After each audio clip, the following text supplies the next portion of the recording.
Hello, this is Kathy Beatty with Waiting for My Own Epiphany. Today is December 16th. We will begin the study of Simeon. Simeon was a priest in the temple. What I love about the story of Simeon is God revealed to him, we're not sure exactly how, but God told him, you are not going to die until you see the Messiah in person, with your own eyes. You are not going to die. This is the word of the Lord.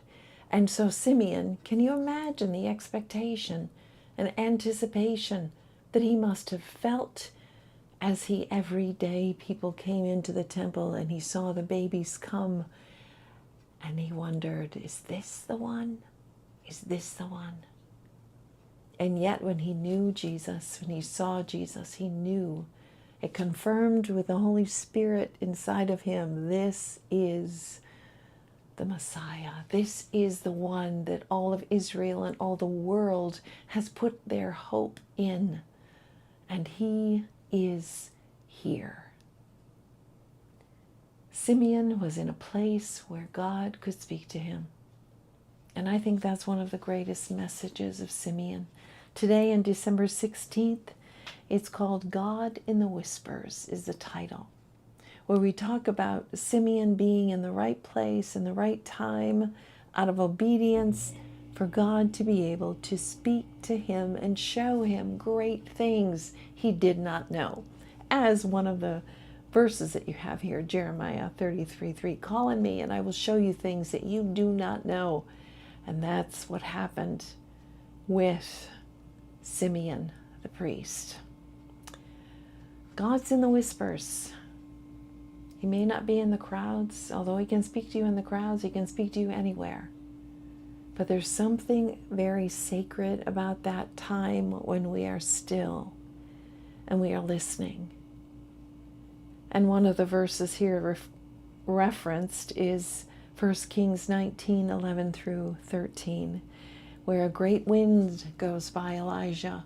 And it says God was not in the wind. And then an earthquake came, and it said God is not in the earthquake. And then a fire, and God was not in the fire. God was in the whisper. And Simeon was one of those who positioned himself to hear the whisper, the direction of God, who spoke to him and said, you are going to see the Messiah before you die. I imagine that Simeon is the only person on earth who could not wait for his death to come, because then he would have seen the Messiah. So your questions today in the workbook: does God speak to me in specific ways, and how? How does God speak to you? And don't think of the automatic answer, well, when I go to church, when I'm hearing a podcast. No, stop and really think of this. Yes, there's opportunities that you're there, but when does God truly, truly connect with you and tap you on the shoulder, or better yet, tap you on the heart and say, listen up, this is for you, specifically for you? Does God speak to you in a specific way, and how? Question number 2, have I ever felt a prompting of the Holy Spirit?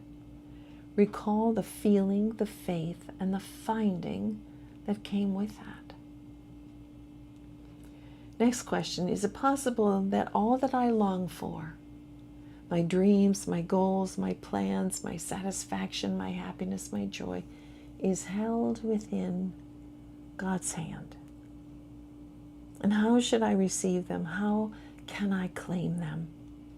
What prayer needs to be said to the Father through the Son right now? Think on those things December 16th as you search and wait for your own epiphany.